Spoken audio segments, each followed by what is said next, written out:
Sepp Blatter, bonsoir.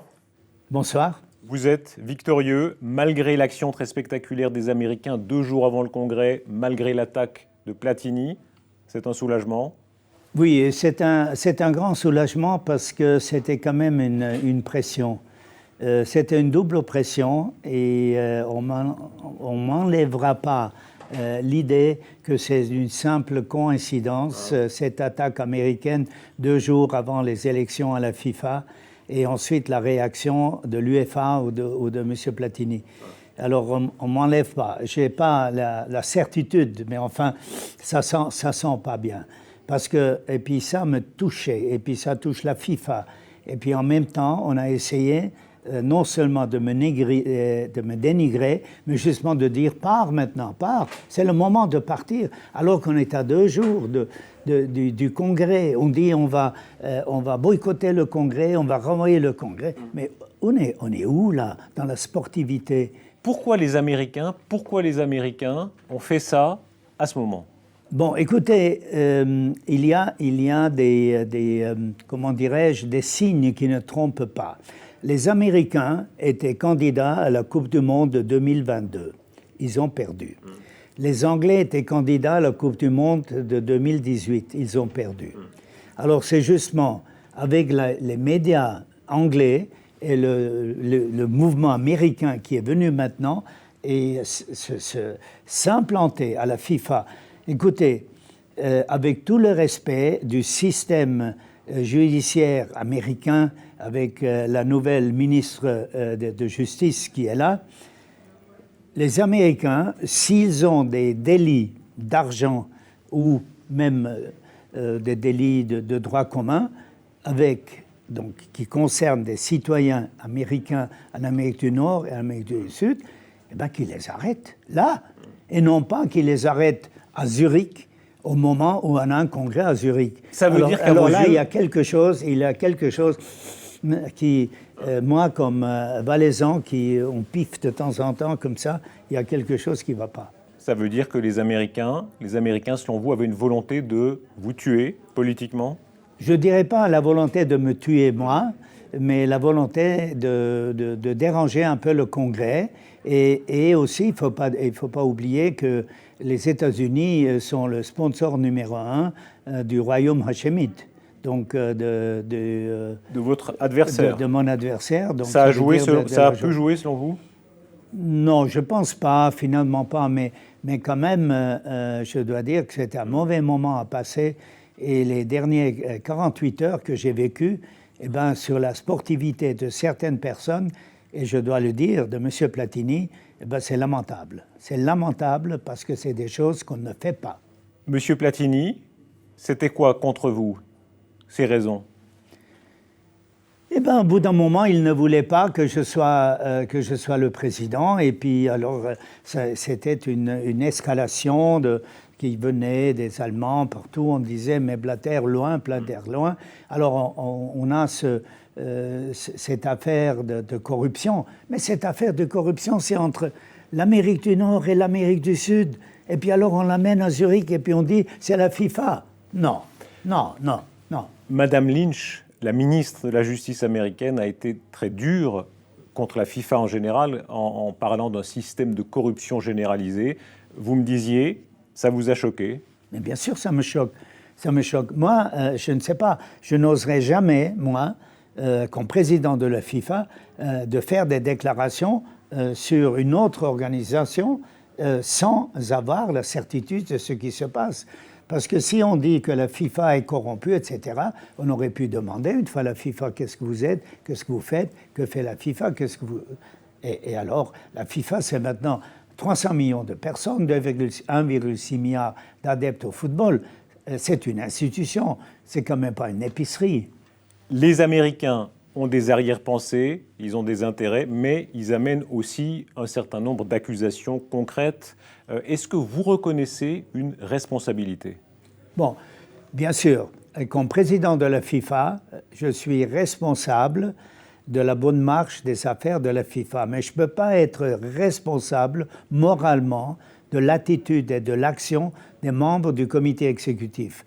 parce que les membres du comité exécutif ne sont pas choisis par moi. Ils ne sont même pas choisis par le même congrès qui m'élit moi. Mais qu'est-ce que vous dites à ceux qui disent « c'est pas possible que M. Blatter n'ait pas su, c'est impossible » Alors écoutez, alors à ce moment-là, je devrais avoir un service de renseignement comme les États-Unis, comme la Russie, comme les Allemands. Je n'ai pas de service de renseignement. Le football est basé sur discipline, respect et fair play. M. Blatter, on ne parle pas de petites gens, on parle de 2 vice-présidents de la FIFA. C'est quand même monté à un niveau très très haut. Oui, mais je ne suis pas moralement responsable des activités des personnes de la FIFA, parce que ce n'est pas moi qui... La seule chose qu'on peut faire, et puis on a commencé à le faire à la FIFA maintenant, avec la nouvelle formule, mais qui a coupé encore une fois ça? C'est l'Europe, c'est de faire vraiment un contrôle très serré sur la personne qui arrive à la FIFA. On a eu aujourd'hui de nouveaux membres qui sont arrivés à la FIFA, mais ils ont été seulement, je dirais, filtrés par leur propre pays. Pas par la FIFA. Dans beaucoup d'entreprises, dans beaucoup de gouvernements, si 2 vice-présidents sont arrêtés, inculpés, plusieurs membres du comité exécutif, le président sauterait, vous le savez. Pourquoi pas à la FIFA? Le président quoi? Le président démissionnerait, serait forcé à la démission. Oui, mais pourquoi je démissionnerais? Démissionner, c'est accepter, c'est de dire que je suis fautif de tout ce qui arrive.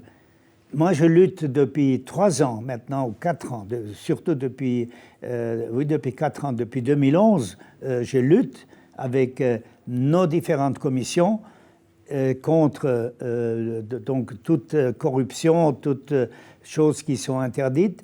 Et si vous regardez la composition du comité exécutif qui a fait les élections ou la désignation le 2 décembre 2010, et aujourd'hui, plus que la moitié n'est plus là. Et pourquoi? Eh bien, parce qu'on a fait le vide. Seb Blatter, la Suisse a appliqué telle quelle la demande judiciaire américaine, donc 2 jours avant le scrutin. Je vous ai entendu dire, aujourd'hui, ça vous a déçu de la part de la Suisse. Elle aurait pu, par exemple, retarder. On peut jouer sur ce genre de choses. Ça, bien sûr. Et je trouve que de mettre ça dans les pieds dans la ville de Zurich pour un congrès international, je pense que ce n'était pas la solution la plus favorable pour la FIFA. Et surtout pas la plus favorable pour un congrès électif de la FIFA où effectivement on devait reconduire ou élire un président. On rapporte que le conseiller fédéral, Uli Maurer, ici à la FIFA, a dit on aurait pu attendre avant ces descentes de police. Vous le pensez? Bon, oui, la politique, mais lui, il est au Conseil fédéral et je pense que le Conseil fédéral aurait pu dire, écoutez, on a juste le congrès ici, faites ça un peu plus tard, ou pourquoi ils ne l'ont pas fait au mois de mars quand les mêmes personnes étaient là au comité exécutif. Mais à ce moment-là, il y avait moins de journalistes. Seb Blatter, tout à l'heure, vous exultiez à la fin de ce congrès. Il y a une émotion? Oui, il y avait beaucoup d'émotions parce que j'avais amassé... Je ne suis pas, comment dirais-je, je ne suis pas un criseux que quand il a quelque chose, il éclate. Je le prends en moi et puis quand ça se résout bien, eh ben alors là, je suis exubérant, je suis gentil, je suis bon. Vous lisez les journaux, vous voyez Internet, il y a ceux qui vous ont soutenu, Uli Maurer, Vladimir Poutine, d'autres, mais il y a eu des attaques très violentes quand Bild titre « How up », quand tous ces gens disent « Dégage Blatter ». Ça ne vous atteint pas? Écoutez, ces journalistes, ils ont fait ensemble, je dirais comme un deal, maintenant Blatter dehors, même les journalistes les plus avisés essayaient. Il y a juste le professeur Chaplet qui, c'est le seul qui m'a un peu soutenu, je parle de la Suisse romande, parce que, qu'est-ce que vous voulez, il y avait maintenant Blatter loin. Et pourquoi Blatter loin? Ça venait... C'est une haine, non pas seulement d'une personne de l'UEFA, ça vient de l'organisation de l'UEFA qui n'a pas compris qu'en 1988, je suis devenu président. J'étais secrétaire général et directeur technique, ça suffit Blatter, maintenant tu es président, c'est trop. À Platini, vous pardonnez? Écoutez, je pardonne à tout le monde, mais je n'oublie pas. Je n'oublie pas. Et maintenant, avec Platini, il faudra constituer de nouveau ou avec l'UEFA, nous ne pouvons pas vivre sans l'UEFA et l'UEFA ne peut pas vivre sans la FIFA. Vous serez candidat en 2019, bien sûr. Non, je viens de dire aujourd'hui que je donnerai à la fin de mon mandat une FIFA prospère, une FIFA robuste à mon successeur. Je ne vais pas continuer maintenant parce que ça... Mais je vais faire maintenant puisque on m'a donné la responsabilité de ce qui est arrivé. Et bien maintenant, je vais démontrer qu'on peut faire quelque chose en contre et que la responsabilité est partagée. Il n'y a pas une personne seule qui est responsable. Un dernier mot, Monsieur le Président. C'était assez fort dans le discours que vous avez tenu aujourd'hui. Vous disiez, Havelange, votre prédécesseur, a dit « Tu as créé un monstre ».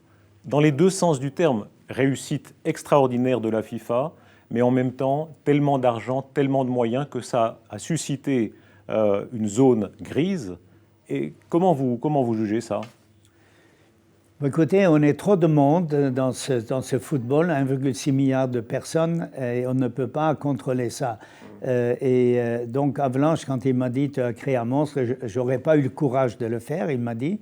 Mais le monstre, il s'est fait soi-même.